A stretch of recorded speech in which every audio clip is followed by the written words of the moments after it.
سعيد الخدري رضي الله عنه قال كان رسول الله صلى الله عليه وسلم إذا جلس في المسجد كتب بيديه. نبی کریم صلی الله علیه وسلم چې کله جمعه کې کېناستل نو اتباع به یې کوله په لاسونو. اتباع مغه شان ناستې ته وایي. باب ما جاء باب د بیان د باب ما جاء فی تکعة رسول الله صلی الله علیه وسلم. باب د بیان د هغه څه کې چې څه ته به تکیه کوله نبی کریم صلی الله علیه وسلم. تکعه ما یتکأ به ته وایي. په څه تکیه به یې کوله. ټیک به په سره کاوه. وبه قال حدثنا عباس بن محمد بن الدوري البغدادي وقال اخبرنا اسحاق بن منصور عن اسرائيل عن سماك بن حرب عن جابر بن سمرة رضي الله عنهما قال رايت رسول الله صلى الله عليه وسلم متكئا على وسادة على يساره. ما نبی کریم صلی الله علیه وسلم ولیدو په داسې حال کې چې په بالغ یې تکیه کړې او بالغ یې ګس طرف ته ایښی و. وبه قال حدثنا حميد بن مسعدة قال اخبرنا بشر بن فضل قال اخبرنا جريج عن عبد الرحمن بن ابي بكرة عن ابيه رضي الله عنه قال قال رسول الله صلى الله عليه وسلم الا احدثكم باكبر الكبائر قالوا بلى يا رسول الله. تاسو ته په ټولو غټو ګناهونو کې غټه نه ښیم. هغې ورته ولې نه یا رسول الله؟ قال الاشراک بالله، بل څوک د خدای سره شریک جوړول، وحقوق الوالدین، د مور او پلار نافرماني کول. قال وجلس رسول الله صلی الله علیه وسلم وکان متکیا، تکیه یې کړې وه. قال وشهادت الزور، د دروغو ګواهي، او قول الزور، یا د دروغو وینا. قال فما زال رسول الله صلی الله علیه وسلم یقولها، نبی علیه السلام دا ویلې حتی قلنا لیته سکت، مونږ ویل کاشکې چې چپ شي. ډېره ویره یې مونږ له راواچوله. وبه قال حدثنا قتيبة بن سعيد قال حدثنا شريك عن علي بن الأكبر عن أبي جحيفة رضي الله عنه قال قال رسول الله صلى الله عليه وسلم أما أنا فلا آكل متكئا. هر چې زه یم زه خوراک نه کوم په داسې حال کې چې تکیه مې لګولي، ځکه تکیه لګولو کې خوراک دا د متکبرینو او د تکبر نښې.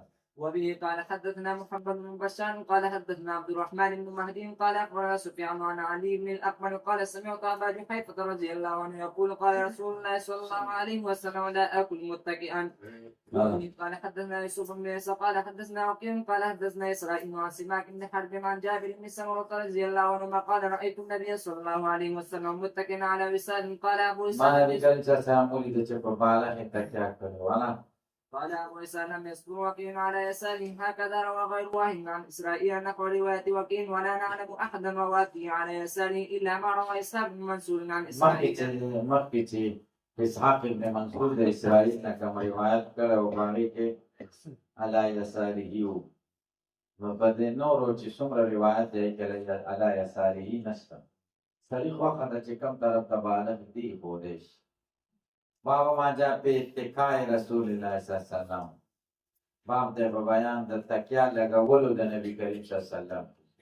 مخکې خو ما یتکأ به چې به څه تکیه به لګوي، بالغ اوس څنګه به تکیه لګوي. وبه قال حدثنا عبد الله بن عبد الرحمن قال اخبرنا عمرو بن عاصم قال اخبرنا حماد بن سلمة عن حميد عن انس رضي الله عنه ان النبي صلى الله عليه وسلم كان شاكيا فخرج يتوكل. نبی علیه السلام بیمارو، راووتو، په اسامه یې تکیه لګولې وه. وعلیه ثوب قطري، او قطري کې جامې اچولې. دا د یمن یو قسم څادر دی او په هغې کې سره سره دغه دي کرښې، نو دا څادر یې چې یا د بحرین دی، نو دغه څادر یې اچولی و. قد توشه به، توشح یې کړې وه په دې معنا غاړه کې اچولی و، یو سر یې داسې و یو داسې. نو فصلی بهم، مونځ یې ورکړو دوی ته. وبه قال حدثنا عبد الله بن عبد الرحمن قال اخبرنا محمد بن مبارك قال حدثنا عطاء بن مسلم الخفاف الحلبي قال اخبرنا جعفر بن برقان عن عطاء بن ابي رباح عن الفضل بن عباس رضي الله عنهما قال دخلت على رسول الله صلى الله عليه وسلم في مرضه الذي توفي فيه وعلى رأسه. فضل بن عباس وایي نبي علیه السلام ته په هغه مرض کې ورغلم چې کوم کې وفات شي، او په سر یې اصابة صفرا، زیړه کپړه وه. اصابه هغې ته وایي چې سر پرې تړي. فسلمت، ما سلام واچو. فقال یا فضل، قلت لبیک یا رسول الله. قال اشدد بهذه العصابة دا کپڑا کلکا کړ کلک په دې کپڑے باندې راشي زما صح قال فعلت ثم قعد فوضع كفه على منكبي لاس زما په وګه کې او ثم قام بیا پاسید ودخل في المسجد وفي الحديث قصة في حديث يو ده قسم ده أو ما جاء في صفة أكل رسول الله تركي ده خوراك ده نبي كريم صلى الله عليه وسلم بسنگ خوراك كاو الله وبه قال حدثنا محمد بن بشار قال حدثنا عبد الرحمن بن مهدي عن سفيان عن سالم بن ابراهيم عن ابن لكعب بن مالك عن ابي رضي الله عنه ان النبي صلى الله عليه وسلم كان يلقى اصابعه الثلاثه. نبي عليه السلام با سټلې ګوتې درې کراتا قال ابو عيسى وروى غير محمد بن بشار هذا الحديث قال كان يلقى اصابعه الثلاث ثلاثا ندي ثلاث درې وانه ګوتې الله. وبه قال حدثنا الحسن بن علي الخلال قال حدثنا عفان قال حدثنا حماد بن سلمة عن ثابت عن انس رضي الله عنه قال كان النبي صلى الله عليه وسلم اذا اكل طعاما لا فاصابعه الثلاثه. نبي اسلام بچ کله خوراک کوونو ګوتې به تکلي چې د رزق به حرمتي را نشي او به ضایع نشي کوم ګوتو پورې قطعي چې هغه استعمال شي.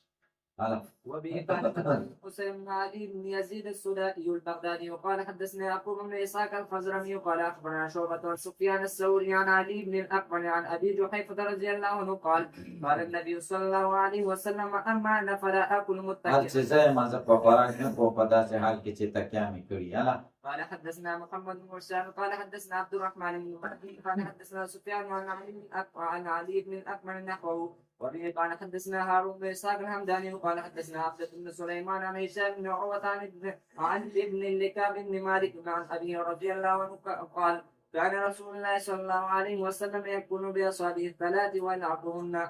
نبي اسلام په خوراک کو په درې ګوتو بیا به سټلي. وبه قال حدثنا احمد بن مني قال حدثنا القاسم بن دكين قال حدثنا مصعب بن سليم قال سمعت انس بن مالك رضي الله عنه يقول اتي رسول الله صلى الله عليه وسلم بثمن فرايته ياكل وهو مقيم من الجوع. انس ابن مالک وای نبی کریم صلی الله علیه وسلم ته کجوري چاراوي ما ولیدو چې دا خوړلې و موقع د ناس من الجوع د لوکینه موقعي دې ته وای چې د سیناستي لکه دا دس قناټي بس مکه لګېدلې دې ته یې قاو یاله. باب ما جاء في صفة قبض رسول الله صلى الله ما عليه د بیان د کیفیت او په صفت د ډوډۍ د نبی کریم صلی الله علیه وسلم الله. وبه قال حدثنا محمد بن مثنى ومحمد بن بشار قال حدثنا محمد بن جعفر قال حدثنا شعبة عن ابي اسحاق قال سمعت عبد الرحمن بن يزيد يحدث عن الاسود بن يزيد عن عائشة رضي الله عنها انها قالت ما شبع آل محمد صلى ځینې الله ماړه عليه شوي د محمد صلی الله علیه وسلم کور من خبز الشعیر د وربشو د ډوډۍ نه یومین متتابعین پرلا پسې دوه ورځې حتی قبض رسول الله صلی الله علیه وسلم تر دې چې نبی کریم صلی الله علیه وسلم د دنیا نه لاړ. وبه قال حدثنا عباس بن محمد الدوري قال حدثنا يحيى بن ابي بكر قال حدثنا حريز بن عثمان عن سليم بن عامر قال سمعت ابا امامه الباهلي يقول ما كان يخزن عن اهل بيت رسول نه الله. بزیاتې دله د نبی کریم صلی الله علیه وسلم د کورنۍ نه خبز الشعیر د وربشو ډوډۍ به تم نه زیاتېده. وبه قال حدثنا عبد الله بن معاويه الجمحي وقال حدثنا ثابت بن يزيد عن هلال بن خباب وعن كرمة عن ابن عباس رضي الله عنهما قال كان رسول الله صلى الله عليه وسلم يبيت الليالي متتابعة الطهر منه واهله لا يجدون نبی کریم صلی الله علیه وسلم به شپې تېرولې پرلا پسې پاویل په لوږه هو و اهله ده او اهل ده لا یجدون عشاء ماسخوتن ډوډۍ به نه مومله وکان اکثر خبزهم خبز الشعیر او اکثر ډوډۍ د دوی به ډوډۍ د وربشو. وبه قال حدثنا عبد الله بن عبد الرحمن قال حدثنا عبيد الله بن عبد المجيد الحنفي وقال حدثنا عبد الرحمن وهو ابن عبد الله بن دينار قال حدثنا ابو حازم عن سهل بن سالم رضي الله عنه انه قيل له اكل رسول الله صلى الله عليه وسلم النقيه يعني الحوار فقال سهل رضي الله عنه ما راى رسول الله صلى الله عليه نبی وسلم. کریم صلی الله علیه وسلم د سپینو وړو ډوډۍ خوړلې د نقي یعنی الحواری حواری هغه ته وایي چې سپینه ډوډۍ ماحوره من الطعام بیزه یعنی تکه سپینه ډوډۍ خالصة. فقال سهل ما رأى رسول الله صلى الله عليه وسلم نقية حتى لقي الله. نبي الإسلام لدرجة ترديد جدار خديته. فقيل له هل كانت لكم مناخل على عهد رسول الله صلى الله عليه وسلم؟ مناخل دمن خل جملا او دغه وی غلبیل ته نبی اسلام زمانه کې ستاسو غلبیلونو. قال ما كان لنا مناخل. وقيل كيف كنتم تصنعون تاسو په بشر سره څه څه؟ قال كنا ننفخه موږ به کیور ته ویطير منهما طار. سبا چې دیوالو ته هغه به والوتل څه مناجې نو بیا به موړه کړه. پوه نه شوې؟ اوربشو کې خو دغه یې که نه نښتې ورپورې پاڼې را بوس ورپسې نښتې بس پوه به م ورکول چې کوم به والوته نور به م دغه کړ واغه کړ. وبه قال حدثنا محمد بن بشار قال اخبرنا معاذ بن هشام قال حدثني ابي عن يونس عن قتادة عن انس بن مالك رضي الله عنه قال ما اكل النبي صلى الله عليه وسلم على خوان ولا في سكرجة ولا خبز له مرقق. قال فقلت لقتادة فعلى ما كانوا ياكلون قال على هذه السفرة. قال محمد بن بشار قال الذي نبی کریم صلی الله علیه وسلم خوراک نه دی کړی په دسترخوان. خوان دسترخوان یا خوان میز ولا فی سکرجة او نه په پلیټونو کې خوراک کړی دی. ولا خبز له مرقق او نه ډوډۍ پخه شوې ده دته د نرمو وړونه. قال فقلت لقتادة فعلى ما كانوا ياكلون دوی به خوراک په څه کوه؟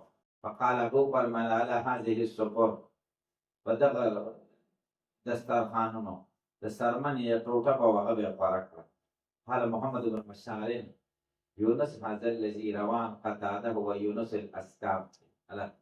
وبه قال حدثنا احمد بن مريم قال حدثنا عباد بن عباد المهلبي عن مجالد عن الشافعي عن مسروق قال دخلت على عائشة رضي الله عنها فدعت لي بطعام وقالت ما اشبع من طعام فاشاء ان ابكي الا بكيت. قال قلت لما؟ قالت اذكر الحال التي فرق عليها رسول الله صلى الله عليه وسلم الدنيا والله ما شبع من خبز ولا لحم مرتين في يوم واحد.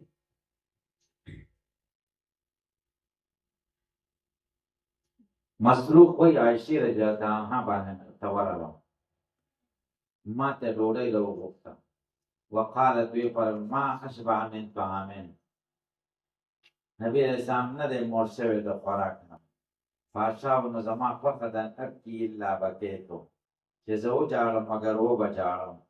قال قلت لما؟ قالت اصبر الحال التي فارق عليها رسول الله صلی الله علیه وسلم چې زه هغه حال یې رایادېږي چې نبي کریم صلی الله علیه وسلم په هغې جدا شوی دنیا نه. والله ما شبع من خبز ولا لحم مرتين في يوم واحد. د ډوډۍ او د غوښې نه په ورځ کې دوه ځله نه دی موړ شوی. وبه قال حدثنا محمود بن غيلان قال حدثنا ابو داود قال حدثنا شعبة عن ابي اسحاق قال سمعت عبد الرحمن بن يزيد يحدث عن الاسود بن يزيد عن عائشة رضي الله عنها قالت ما شبع رسول الله صلى الله عليه وسلم من خبز شيء يومين متتابعين حتى قبض. نه دی موړ شوی د اوربشو د ډوډۍ نه دوه ځله. وبه قال حدثنا عبد الله بن عبد الرحمن قال حدثنا عبد الله بن عمرو ابو معمر قال حدثنا عبد الوارث عن سعيد بن ابي عروبة عن قتادة عن انس رضي الله عنه قال ما اكل رسول الله صلى الله عليه وسلم على خوان ولا اكل خبزا مرققا حتى مات. نبی کریم صلی الله علیه وسلم په کورس په میز باندې ډوډۍ نه ده خوړلې او نه یې خوړلې ده نرمه ډوډۍ حتی ماته تر دې چې وفات شو. درود شریف اللهم صل